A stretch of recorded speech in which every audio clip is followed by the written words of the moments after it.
ஆண்டவராகிய இயேசு கிறிஸ்துவின் நாமத்தில் காலை வாழ்த்துக்கள். இன்றைய மன்னா, நீ ஒரு அதிபதியோடே போஜனம் பண்ண உட்கார்ந்தால் உனக்கு முன்பாக இருக்கிறதை நன்றாய் கவனித்துப் பார். நீ போஜன பிரியனாயிருந்தால் உன் தொண்டையில் கத்தியை வை. நீதிமொழிகள் 23:1-2 வசனங்கள். இன்றைக்கி எதை கவனித்து பார்க்கணுன்னு சொல்லப்பட்டிருக்கு? ஒரு அதிபதியோட, பெரிய ஆட்களோட, பெரிய அதிகாரிகளோட, பெரிய பெரிய தலைவர்களோட நீ உட்கார்ந்து போஜனம் பண்ண உட்கார்ந்தா உனக்கு முன்னால் இருக்கிறது என்ன இருக்குது அப்படின்னு கவனிச்சுப்பார். கண்டதையும் வச்சதெல்லாம் எல்லாம் சாப்பிட்ற மாதிரி நீ அதை ஆசைப்பட்டு எல்லாம் சாப்பிட்டீங்கன்னா உங்கள் தொண்டையில் கத்தியை வை அப்படின்னு சொல்லப்படுது. அதனால் கவனித்து பார்த்து நம்ம சாப்பிடணும். என்னென்ன இப்போ ஃப்ளைட்லலாம் போகும்போதெல்லாம் அவங்க என்ன பண்ணுறாங்க, கொடுக்குறாங்க, ட்ரிங்க்ஸ் கொடுக்குறாங்க, என்னென்னமோ கொடுக்குறாங்க. நம்ம அதை பார்த்து என்ன நமக்கு தேவையோ அதை மட்டும்தான் நம்ம சாப்பிட்ணும். அதெல்லாம் கஷ்டம், ரொம்ப கவனித்து பார்த்து நம்ம செய்யணும். கண்டதையும் எடுத்து சாப்பிடக்கூடாது. எனக்கு தானியலை குறித்து ஞாபகம் வந்தது. இந்த வசனம் படித்த உடனே தானியல் தான் எனக்கு ஞாபகம் வந்துச்சு. தானியல் புத்தகம் 1ஆம் அதிகாரம் 5ஆம் வசனத்தில் பாருங்கள். தானியல் நல்ல அழகுள்ள வாலிபர்கள்லாம் இங்கே கொண்டு வரப்படுறாங்க. அப்படி கொண்டு வரப்படும்போது பாருங்கள், அதில் போட்டிருக்கு, அப்பொழுது 3ஆம் வசனம் 1:3, புத்திரருக்குள்ளே ராஜகுலத்தார்களின் துறைமக்களிலும் யாதொரு மாசும் இல்லாதவர்களும் அழகானவரும் சகல ஞானத்திலும் தேர்ந்தவர்களும் அறிவில் சிறந்தவர்களும் கல்வியில் நிபுணரும் ராஜாவின் அரண்மனையிலே சேவிக்க திறமையுள்ளவர்களாகிய சில வாலிபரை கொண்டு வரவும் அவர்களுக்கு கல்தேரின் எழுத்தையும் பாஷையும் கற்றுக் கொடுக்கவும் ராஜா தன் பிரதானிகளின் தலைவனாகிய அஸ்பேனாஸுக்கு கற்பித்தான் அப்படின்னு சொல்லி போடப்பட்டிருக்கு. பாருங்கள், எருசலேமுக்கு அதை முற்றுகை போடுறாங்க. போட்டு அதற்கு பிறகு அங்கேருந்து என்ன பண்ணுறாங்க, இது மாதிரிப்பட்டவங்கள கொண்டு வாங்கன்னு சொல்கிறாங்க. அப்படி கொண்டு வரப்பட்டவங்கள தான் சாத்ராக், மேஷாக், ஆபேத்நேகோ, தானியல் 4 பேரும். 5ஆம் வசனத்தில் சொல்லப்பட்டிருக்கு, ராஜா தான் உண்ணும் போஜனத்திலேயும் தான் குடிக்கும் திராட்சரசத்திலேயும் தினம் ஒரு பங்கை அவர்களுக்கு நியமித்து அவர்களை 3 வருஷம் வளர்க்கவும் அதன் முடிவிலே அவர்கள் ராஜாவுக்கு முன்பாக நிற்கும்படியும் செய்ய வேண்டும் என்று கட்டளையிட்டான். அவங்கள 3 வருஷம் போஷிக்கிறதுக்கு ராஜாவின் போஜனத்தினால போஷிக்கும்படி கட்டளை கொடுக்குறான். அப்போ அதில் தான் இவங்க 4 பேரை என்ன பண்ணுறாங்க, தானியேல், அனனியா, மீஷாவேல், அசீரியன்னு சொல்லிட்டு அந்த பேர் வச்சுருந்தாங்க. அதுக்கு பிறகு அந்த பேரை மாற்றி வைக்கிறத நம்ம பார்க்குறோம். அந்த 3 பேர் 4 பேரையும்.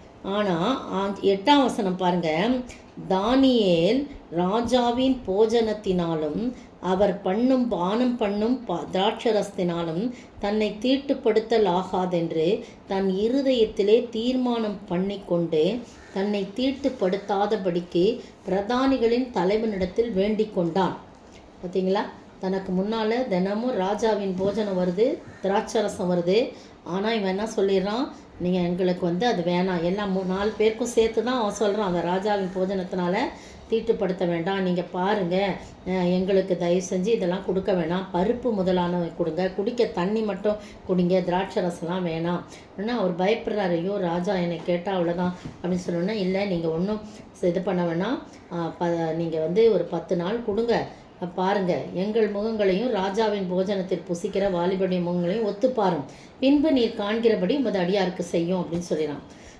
அதே மாதிரி அவங்க ராஜாவின் போஜனத்தினால கவனத்தோடு பாருங்கள், அவங்க சொல்லிடுறாங்க, 10 நாள் சென்ற பின்பு ராஜா போஜனத்தையும் புசித்த எல்லா வாலிபரை பார்க்கிலும் அவர்கள் முகம் களையுள்ளதாயும் சரீரம் புஷ்டியுள்ளதாயும் காணப்பட்டது. பார்த்தீங்களா, அப்போ கவனித்து பார்த்து நமக்கு முன்பாக வைத்திருக்கிற போஜனத்தை நாம் கவனித்து பார்க்கணும். கவனித்து பார்த்து அது நலமானதை நம்ம என்ன பண்ணணும், பற்றி கொள்ளணும். எப்படி தானியேல், சாத்ராக், மேஷாக், ஆபேத்நேகோ அப்படி தீர்மானித்து செய்கிறாங்க. இந்த 4 வாலிபரும் கொண்டு போய் ராஜாட்ட விடும்போது எல்லாரையும் பார்க்கலாம், அவங்க முகம் எப்படி இருந்துச்சு, நல்லா களையுள்ளதாய், நல்லா புஷ்டியாயும், நல்லா அவங்க நல்லா முகம் களையுள்ளதாக இருந்தது அப்படின்னு சொல்லி நம்ம பார்க்குறோம்.